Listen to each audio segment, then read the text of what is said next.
Hello વિદ્યાર્થી મિત્રો, આજે આપણે ધોરણ 6 ઇંગ્લિશ જે 2025માં નવું પાઠ્યપુસ્તક આવ્યું છે એ પાઠ્યપુસ્તકનું યુનિટ 1 એનું પેજ નંબર 4 પર આપેલ એક્ટિવિટી જોઈ રહ્યા છીએ અને આગળની એક્ટિવિટી તમે અગાઉના વિડીયોમાં જોઈ શકો છો. અહીં આપ્યું છે રીડિંગ એટલે કે વાંચન કરો, recite and enjoy, vegetables and fruits. In the garden, green and bright, fruits and veggies a delight. Carrots, oranges, crispy and sweet, a healthy snacks can't be beat. એટલે કે બગીચામાં લીલા અને તેજસ્વી ફળો અને શાકભાજી એક આનંદમય ભેટ છે. જે ગાજર, નારંગી, તાજા અને મીઠા ફળો છે એ એક આરોગ્યપ્રદ નાસ્તો છે જેની કોઈ સાથે તુલના થઈ શકતી નથી તેવું અહીં આપણને કહેવામાં આવ્યું છે. Mangoes juicy summer street, savouring the taste, oh so neat, bananas yellow, full of might, give us energy day a night. Mangoes juicy summer street એટલે કે કેરી રસદાર ઉનાળાની મિજબાની. Savouring the taste, oh so neat એટલે કે સ્વાદ માણવાની મજા, ઓહ કેટલી સરસ. Bananas yellow, full of might, કેળા પીળા અને તાકાતથી ભરપૂર છે.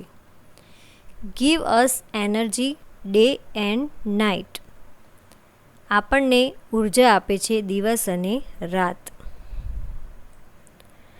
Tomatoes red, round and small, in our salads they stand tall. Spinach green, leafy and strong, makes us healthy all day long. Tomatoes red, round and small, તો લાલ ગોળ અને નાના ટામેટાં. In our salads they stand tall, આપણા સલાડમાં તે ઊંચા રહે છે. સ્પિનાચ ગ્રીન, લીફી એન્ડ સ્ટ્રોંગ, પાલક લીલો, પાંદડાવાળા અને મજબૂત. મેક્સ અસ હેલ્ધી ઓલ ડે લોંગ, એટલે કે આપણને આખો દિવસ સ્વસ્થ બનાવે છે. So let's eat fruits and veggies galore. For a healthy life they open the door. Nature's gifts, colorful and true. For me, for you, for everyone too. So let's eat fruits and veggies galore. એટલે કે તો ચાલો ફળો અને શાકભાજી ખૂબ ખાઈએ. For a healthy life they open the door. તંદુરસ્ત જીવન માટે તેઓ દરવાજો ખોલે છે. Nature's gifts, colourful and true, એટલે કે કુદરતની ભેટ રંગીન અને સાચી. For me, for you, for everyone too, મારા માટે, તમારા માટે અને દરેક માટે પણ. આગળની એક્ટિવિટી આપી છે fill in the blanks with the most appropriate words given in the brackets and recite the stanzas. તો અહીંયા તમને કૌંસમાં કેટલાક શબ્દો આપ્યા છે. Vitamin, oranges, snacks, red. તો એનો ઉપયોગ કરી અને ખાલી જગ્યા પૂરવાની છે. તો પહેલી ખાલી જગ્યામાં આવશે ઓરેન્જીસ સિટ્રસી એન્ડ બ્રાઇટ. આગળની ખાલી જગ્યા filled with vitamin C just right. Apples crunchy red and green, the healthiest snacks you have ever seen. Read the story, Peter the Eater. તો અહીંયા એક સરસ સ્ટોરી આપી છે જેનું આપણે વાંચન કરવાનું છે. Once Peter goes to a doctor and complains that he has stomachache. The doctor inquires of him. એક દિવસ પીટર ડૉક્ટર પાસે ગયો અને ફરિયાદ કરી કે તેને પેટમાં દુખાવો થઈ રહ્યો છે. ડૉક્ટર તેથી પૂછતા કહ્યું. Doctor says, hello Peter, how are you? ડૉક્ટરે કહ્યું, હેલો પીટર, કેમ છો? Not so well, sir. એટલે કે પીટર કહે છે કે સારું નથી sir. Doctor says, what is wrong with you Peter?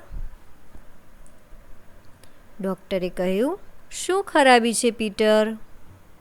Peter says, Sir, I have severe stomach ache. Peter કહે છે, સર, મને ભારે પેટમાં દુખાવો છે. Doctor says, what did you it last night? Doctor કહે છે, તે ગઈકાલે રાત્રે શું ખાધું હતું? Peter says, Sir, I had only 3 sandwiches. Peter કહે છે, સર, મેં માત્ર 3 સેન્ડવિચ ખાધી હતી. Doctor says, at what time? ડૉક્ટરે પૂછ્યું, ક્યારે? Peter says, At 10 o'clock. પીટરે કહ્યું, 10 વાગે. Doctor says, why so late? ડૉક્ટરે કહ્યું, એટલું મોડું કેમ? Peter says, Because there were some guests at home and my mother prepared dosa first for them. પીટરે કહ્યું, કારણ કે ઘરમાં થોડા મહેમાન આવ્યા હતા અને મારા મમ્મીએ તેમના માટે ઢોસા બનાવ્યા હતા. Doctor says, did you eat any dosa? ડૉક્ટરે કહ્યું, તે ઢોસા ખાધા? Peter says, Sir, I don't like dosa much, so I took only 2 dosas. Peter કહ્યું, સર, મને ઢોસા બહુ પસંદ નથી, તેથી મેં માત્ર 2 ઢોસા લીધા. Doctor says, but if you don't like dosa, why did you it 2 ડોસાસ? ડૉક્ટરે કહ્યું, પરંતુ જો તમને ઢોસા પસંદ નથી તો તમે 2 ઢોસા કેમ ખાધા? Peter says, Sir, I did so because I had taken only 1 pizza. We all had snacks in the garden at 7 p.m. So I was very hungry. પીટરે કહ્યું, સર, મેં એટલા માટે ખાધા કારણ કે મેં માત્ર 1 પિઝા ખાધો હતો. અમે બધાએ બાગમાં 7 વાગે નાસ્તો કર્યો હતો. હું ખૂબ ભૂખ્યો હતો. Doctor says, what had you taken 1 pizza before you ate dosa? ડૉક્ટરે કહ્યું, શું તમે ઢોસા ખાવાથી પહેલાં 1 પિઝા ખાધો હતો? Peter says, Yes, sir. પીટરે કહ્યું, હા sir. Doctor says, so you ate 1 pizza, 2 dosas and 3 sandwiches, right? ડૉક્ટરે કહ્યું, તો તમે 1 પિઝા, 2 ડોસા અને 3 સેન્ડવિચ ખાધા, સાચું? Peter says, Yes, sir. પીટરે કહ્યું, હા sir. Doctor says, then your stomach ache is natural. ડૉક્ટરે કહ્યું, તો તારા પેટનો દુખાવો સ્વાભાવિક છે. Peter says, But sir, I haven't taken anything after taking a glass full of milk with bread and butter this morning. પીટરે કહ્યું, પરંતુ સર, મેં આ સવારે બ્રેડ બટર સાથે 1 ગ્લાસ દૂધ ખાધું હતું. Doctor says, milk with bread and butter? Oh Peter, I will go mad if you speak anything now. Take this medicine and go away. ડૉક્ટરે કહ્યું, દૂધ અને બ્રેડ બટર. અરે પીટર, જો હવે તું કંઈ બોલ્યો તો તે સાંભળીને હું પાગલ થઈ જઈશ. આ દવા લે અને જા.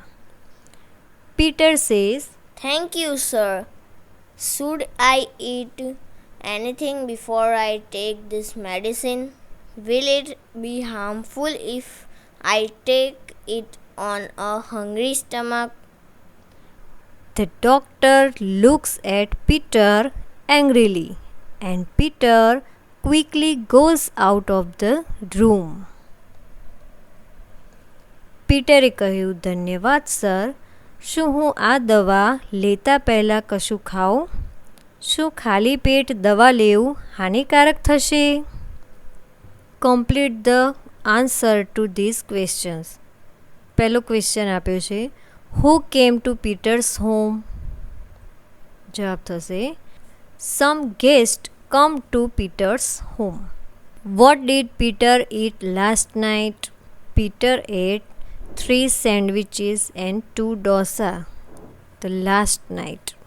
Third question, when did Peter eat sandwiches? Peter ate sandwiches last night at 10 o'clock. ચોથો પ્રશ્ન છે, where did Peter eat pizza? Peter ate pizza in the garden.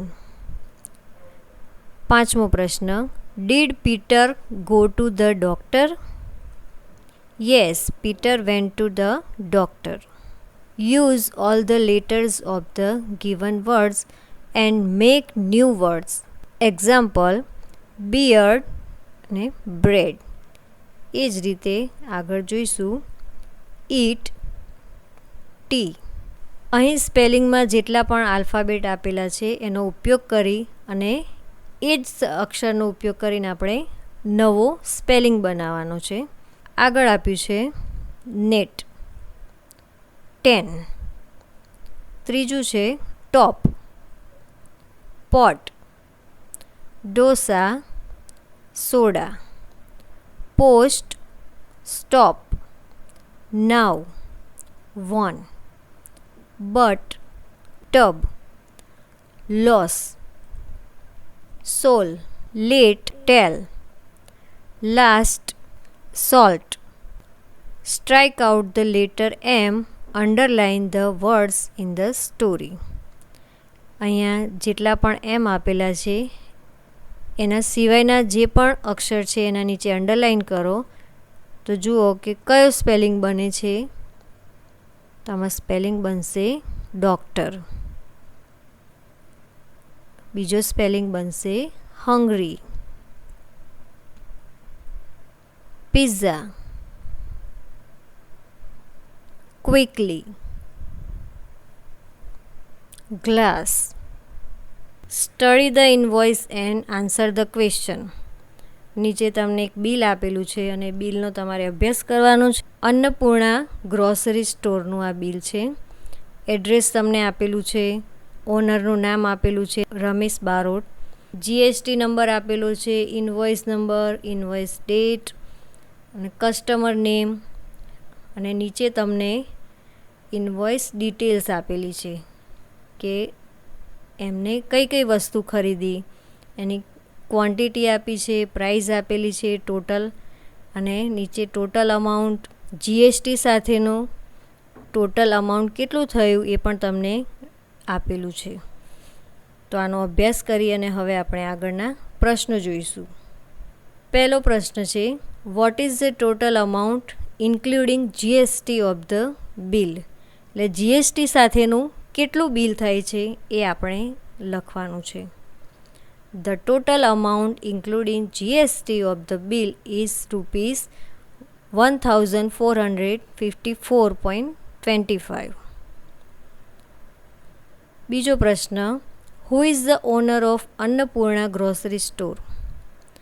Mr. Ramesh Barot is the owner of Annapurna Grocery Store. ત્રીજું આપ્યું છે, how many liters of groundnut oil were bought? જવાબ થશે 2 liters of groundnut oil were bought. ચોથો પ્રશ્ન, When was this invoice generated? જવાબ થશે This invoice was generated on 21st October 2024. પાંચમો પ્રશ્ન Was the GST amount included in the invoice? જવાબ થશે Yes, the GST amount of rupees 69.25 was included in the invoice. Writing. Study the picture and write a paragraph about it using the words given. નીચે આપેલા શબ્દનો ઉપયોગ કરી અને તમારે paragraph એટલે કે ફકરો લખવાનો છે. શબ્દો આપ્યા છે a school building, a teacher, children, uniform, bricks, plants, small tools, a divyang boy, wheelchair, a dog, glass, observation, a butterfly, colors, a telescope, a flag, volleyball, birds and trees. ચિત્ર તમારે ધ્યાનથી જોવાનું છે અને એ મુજબ શબ્દનો ઉપયોગ કરી અને વાક્યો લખવાના છે. એક્ઝામ્પલ આપેલું છે This is a picture of a school compound. There is a big school building with a flag on top. Children in uniform are doing many fun activities. Some children are looking at the sky with a telescope. Some are playing volleyball in the garden. A teacher is helping children to make a small garden with bricks and plants. A boy in a wheelchair is watering a plant. He is helping too. A dog is sitting quietly nearby. A girl is looking at a butterfly with a magnifying glass. Some children are coloring with crayons and enjoying it. Birds are flying in the sky. There are many green trees around. Write sentences as teacher dictates. એટલે કે તમારા શિક્ષક તમને જે શ્રુત લેખન કરાવે એ પ્રમાણે તમારે લખવાનું છે. આ પ્રવૃત્તિમાં શિક્ષક વિદ્યાર્થીઓને ફ્રોમ જંક ટુ જોય અને પીટર ધ ઈટરમાંથી વાક્યનું શ્રુત લેખન કરાવશે. તો આ પ્રવૃત્તિ તમારે ક્લાસમાં કરવાની છે. તો અહીં આપણે આ પ્રવૃત્તિ પૂર્ણ કરી. આ વિડીયો તમને કેવો લાગ્યો અમને જરૂરથી જણાવજો અને અમારી ચેનલને સબસ્ક્રાઈબ કરો. ધન્યવાદ.